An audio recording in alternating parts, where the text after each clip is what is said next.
So the idea was that I would talk about my book, a new book come out, hot off the press, called Varieties of Resilience, subtitle Studies in Governmentality. But of course, not very good at self-promotion, I forgot to bring the book with me. So it's all out there on the internet, and I'm sure you can find yourselves copies. And I wanted to talk about that book, which is not about peace building. So I think you also need to remind me, maybe Gilberto can remind me with 2 minutes to go, how does this relate to peace building?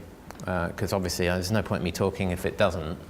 And I think it does, because I think this is in search of an understanding of resilience and what it means in a global context. So the varieties is twofold, as a matrix really. The varieties are across countries and also across sectors. And I try to look at whether it has the same kind of meaning in different contexts, different countries, different sectors. So the countries are two Anglo-Saxon countries, United States and the United Kingdom. I use the UK as the baseline because I think that it's in the UK that discourse is most developed, even more so than in the United States. And then I look at two other European countries, France and Germany, and I also look at the EU's resilience building approach, which I'm also written something with Anna recently on the EU's new global strategy, which uses resilience 42 or 41 times, something like that. So, so that's the country analysis, and then in terms of the sectors, I start with national security strategy, counter-terrorism strategy, civil protection, infrastructure, and then move on to a more kind of overseas form of resilience building, which would obviously connect more with the resilient peace notion. So there I look at humanitarian intervention and disaster risk reduction as promoted by these countries, but they're in collaboration with the international community. So yeah, every good essay starts with a conclusion. So the conclusion is that there is indeed a dominant Anglo-Saxon form of resilience. So that's I've argued that before, and that's what everybody would associate me with, this idea that resilience is some kind of Anglo-Saxon embedded neoliberalism. So I'm pretty critical of it, and I argue, I'll tell you in a minute how I see that. But then I go on to say that that's not uniform, and in different countries it takes different shapes and forms. So I think it's important to make that argument in order to show that resilience is not a homogeneous discourse. It is in fact quite varied, and that the danger of the Anglo-Saxon approach is it assumes this to be a global discourse when it often isn't. And many resilient scholars fall into that trap. I mean, we're evangelical about this idea of resilience without noticing that actually in Cambodia, for example, local people, it doesn't mean anything to them.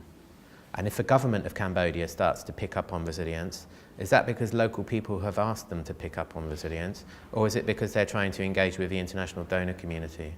So that would be my argument. So why is it Anglo-Saxon, and then how does it vary? So I schematically say that there are 5 main features of this Anglo-Saxon approach. The first one, and these are all interconnected, so the first one is governance from a distance. Rather than helping people directly, you help people to help themselves, and you encourage and facilitate this process. You can see how that would fit very much with the EU's approach. That's always been the role of the European Commission. But also in countries like the UK, there's a lot of that discourse out there about how the government is going to encourage communities and individuals to learn how to better govern themselves, to make themselves resilient people. And the government is our friend, so it's going to encourage us to do that. It's going to provide us with the resources and the facilities to do that, but it's not going to do things directly. So that leads to the second point, which is related, which is responsibilization. So it's governance through devolution and responsibilization, where local communities and individuals have to do this themselves. And that cuts across all the different sectors. So on the one hand, it's communities in the UK being told they have to become more resilient in order to deal with disasters, emergencies, these kinds of things, to be more resilient towards terrorism and to be able to see that within communities. But it's also on an international scale The UK Department for International Development, for example, talks about how countries have to have ownership over this process, and ultimately they say, and this is a quote, it is a country's responsibility to build resilience for its own population. So it's like a resilience version of responsibility to protect. So that's devolution of responsibilities, but there is a question there about how far down that will go. So within the international community, I think the main aim is to get it down to the government level, to get governments to take up the resilience agenda. In the UK and other societies, it goes all the way down to the individual level. So I think there's a question for difference. For example, in France and Germany, they're not going to take it all the way down to the individual. They're much more sceptical of that kind of approach, and they still believe that the state plays a key role in protecting citizens. Then the third point is about the private sector, and again you can see the Anglo-Saxon element of this. The difference I think between the Anglo-Saxon approach and the Continental European approach is that the Continental European approach is resigned to the private sector taking over these responsibilities. They basically say, look, things have changed, and so we have to work with the private sector, but the role of the state is to intervene to deal with market imperfections, whereas the British approach, in particular, well, the US approach as well, with the Department of Homeland Security approach, is to say that the market is the mover and the shaker. This is the area of dynamism, and that we have to encourage market-led responses in every area where that's possible. I think that's compatible with the international discourse, where you see, again, this argument about the market-led growth as part of the development strategy, for example, as being key to dealing with these issues. The fourth point, again, it relates to the market, is about encouraging initiative and enterprise. So it's about individuals and communities showing initiative in the face of adversity, thriving in the face of adversity, and utilizing their resources in the best possible way, and taking advantage of opportunities that disasters and crises may actually generate for them.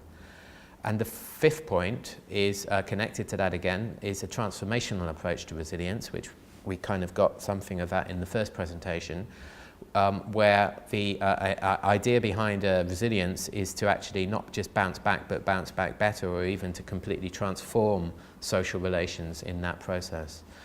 So those are the five key areas, I think, of an Anglo-Saxon approach. I don't think they're consistently applied even in Anglo-Saxon countries, so we could have an argument or discussion about whether that actually works, even in the heartlands. But definitely it doesn't work in France and Germany and the EU. And so what I've found is that when I look at their discourse, even across all of these sectors, not in any one particular one, we find that there's still strong residues of alternative approaches. So there's the European social model, in particular social democracy, the key role of the state. In the French case, it's a centralized state. In the German case, it's a federal state. But the German case puts much more emphasis on the role of legal protection, for example. And so there's not this kind of idea of leaving people to deal with problems themselves. There's still a very strong idea of the state having responsibility here, and an obligation. So, discourse has come out really differently. I mean, in the UK, we've gone back to a Victorian age where there's two types of poor, the deserving poor and the undeserving poor. And the resilience discourse reinforces that by talking about individuals who've shown initiative and enterprise in the face of adversity. They're the deserving poor. And then there's the kind of the undeserving poor, who are vulnerable people living on council estates. In Germany, by contrast, they talk of a whole of society approach to resilience. That's totally different.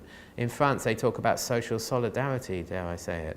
So, and they also talk about resilience as resistance. And in Germany, they talk about resilience as robustness. So I'm being told to get on to the relationship to state building. I think that comes across more in the final sphere, which is humanitarian intervention, where I found that even though Germany and France have this kind of reluctance to embrace the Anglo-Saxon discourse, indeed many commentators have mentioned how it's an Anglo-Saxon term. From the most strange sources, a general in the French Air Force says, a squadron leader, he says, resilience is an Anglo-Saxon idea, so when we see it in the French White Paper on national security, we have to be careful because this means individualism and it undermines French values about solidarity. I'm going to abuse the talk and go on for 2 minutes instead of one. So, because I'm getting carried away now.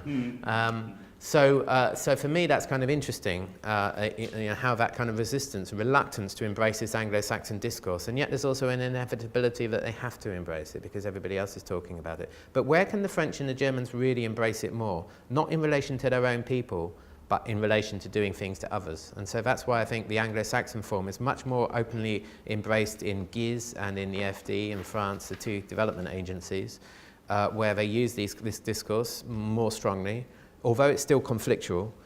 And of course, you know, in the international domain of the international organisations, it's very much an Anglo-Saxon field. So it's much more open to these ideas of transferring responsibility onto local people. So that's my worry about peace building, is it will end up in the same kind of way. And that, you know, because that domain is already much more open to that Anglo-Saxon influence, that it will be more of that kind of neoliberal individual responsibilisation. I don't think it works in practice, because I don't think, you know, when we look at peace building as well, that you can actually reach right down to the individual.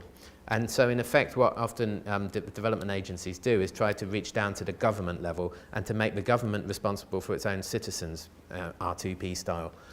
And that's where it stops. It's about disciplining and regulating governments and getting them to embrace reforms. They're not, cynic in me says, they're not actually that bothered about real people on the ground. They're interested in what the governments are doing and whether they embrace a good governance agenda. So I think that probably is what resilience will end up doing in the global governance discourse. But whether we can have real, genuine grassroots resilience in local communities, that remains to be seen. The first talk didn't give me confidence, because you know, we hear how, you know, people in Cambodia don't see resilience. You know, it's not their thing. It's imposed on them if they're going to start thinking about it. And that's what I found when I went to Nepal and talked to local villages after the earthquake. So I don't see that as a kind of spontaneous grassroots emergence. But you never know. You know, at least we can say that gaps in the international architecture of intervention provide spaces that can be exploited. So maybe that's the best hope we have for the resilient peace. Thank you very much, Jonathan. Okay.